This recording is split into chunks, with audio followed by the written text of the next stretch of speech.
கழக பொதுச் செயலாளர் வருங்கால முதலமைச்சர் புரட்சி தமிழர் ஐயா எடப்பாடி அவர்களை வணங்கி, இருவரும் தெய்வங்களான பாரத ரத்னா எம்ஜிஆர், தமிழகுலசாமி அம்மா அவர்களின் அருளாட்சியோடு தாய் தமிழ்நாட்டு மக்களோடு பணிவோடு சமர்ப்பிக்கின்றேன். இன்றைக்கு சனிக்கிழமை ஆனா தமிழ்நாட்டுல ஒரே பரபரப்பு. ஏன்னா தாவேக அரசு தமிழ்நாட்டின் வளர்ச்சி, தமிழ்நாட்டின் முன்னேற்றம், தமிழ்நாட்டின் சட்டம் ஒழுங்கு, தமிழ்நாட்டினுடைய போதைப்பொருள் நடமாட்டம், தொடர் மின்வெட்டு, டெல்டா குறுவை சாகுபடியினால் ஏற்பட்டிருக்கிற வறட்சி, பயிர்க்கடன் தள்ளுபடி, தேர்தல் வாக்குறுதி, தொலைநோக்கு திட்டம் குறித்தெல்லாம் மொத்தத்துல வருங்கால தமிழகம் வளமையான தமிழகமாக்க கடுமையான ரீல்ஸ் வியூகம் வகுத்து அனுபவம், அறிமுகம், ஆற்றல், அறிவு அதோடு இருக்கின்ற நிலையிலே நம்பிக்கை இழந்த அரசியல் ஆதரவற்றவர்களுக்கு அடைக்கலம் கொடுக்க ஆள் பிடிக்கிற வேலையை அட்டகாசமாக செய்து அதிரடி காட்டி வருகிறது நம்ம முதல்வர் விஜய் தம்பியின் தாவேக அரசு.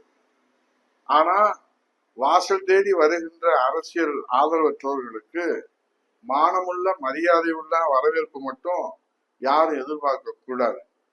இங்கு வேலையும் காலி இல்லை, இங்க ஆட்களும் தேவையில்லை. இருந்தாலும் வாசப்படி வர நீங்க வந்துட்டீங்கன்னா உங்க எதிர்காலத்துக்கும் நாங்க கேரண்டி இல்லை. ஏன்னா தாவேகா கட்சிக்கே எதிர்காலம் இல்லை. ஏன்னா இன்றைக்கு யானைக்கும் அடி சறுக்கும். அதை நினைவில் வைத்து ஒரு பாணி சொற்றுக்கு ஒரு சோறு பதம் போல விஜய் தம்பி அரசின் முதல் சட்டமன்ற கூட்டத்தொடர் மேதகு ஆளுநர் உரையோடு வாசித்து தொடங்கப்பட்டிருக்கிறது. அல்லல்ல குறையாத அச்சய பாத்திரம், அப்பப்பா அத்தனையும் தேன் கலந்த வார்த்தைகள், குற்றால அருவி போல சபையிலே குற்றால அருவி போல சபையிலே இன்றைக்கு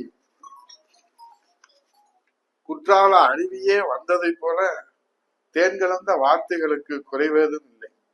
அல்லல்ல குறையாத அச்சய பாத்திரம் போல அப்பப்பா அள்ளி அள்ளி கொடுக்க தேன் கலந்த வார்த்தைகளுக்கு குறைவேதும் இல்லையே. அதோடு சல என அல்வா அறிவிப்புகளோடு குற்றால அருவியே சட்டசபைக்கு வந்ததை போன்ற ஒரு மகிழ்ச்சி. கதை, திரைக்கதை, வசனம், இயக்கம், சென்டிமெண்ட் காட்சி, காமெடி கலாட்டா என எல்லாமே சூப்பர். விஜயனா எல்லாமே சூப்பரா இருக்குது. ஆனா உங்க இந்த ரீல்ஸ் படம் சூப்பர் டூப்பரா போய்விடுமோ என்ற கவலையும் அதிர்ச்சியும் ஏற்பட்டிருக்கிறது.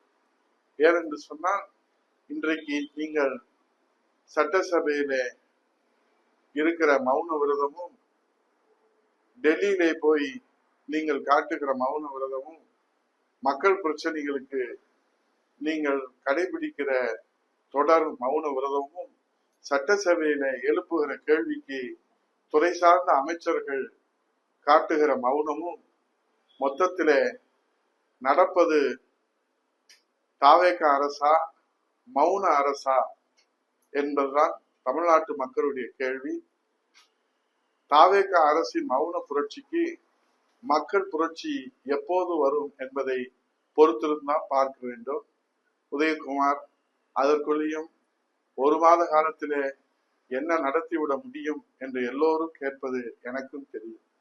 ஆனால் 5 வளையாது 50 வளையாததை போல முதல் கோணல் முற்று கோணல் போல போய்விடுமோ என்கிற கவலையிலே தான் நான் இந்த கருத்தை முன்வைக்கின்றேன். இதிலே அரசியல் காழ்ப்புணர்ச்சி இல்லை, அரசியல் எதிரி என்கின்ற கலப்படம் இல்லை. தூய எண்ணத்தோடு மக்கள் மீது இருக்கிற அக்கறையிலே தான் சொல்கிறேன். முதல் கோணல் முற்றும் கோணலாக முடிந்து விடுமோ என்கிற கவலையிலே தமிழ்நாட்டு மக்களுக்கு இந்த மௌன புரட்சிக்கு முடிவரை வருமா, இதனால் மக்கள் புரட்சி ஏற்படுமா என்பதை பொறுத்திருந்து பார்ப்போம். நன்றி, வணக்கம்.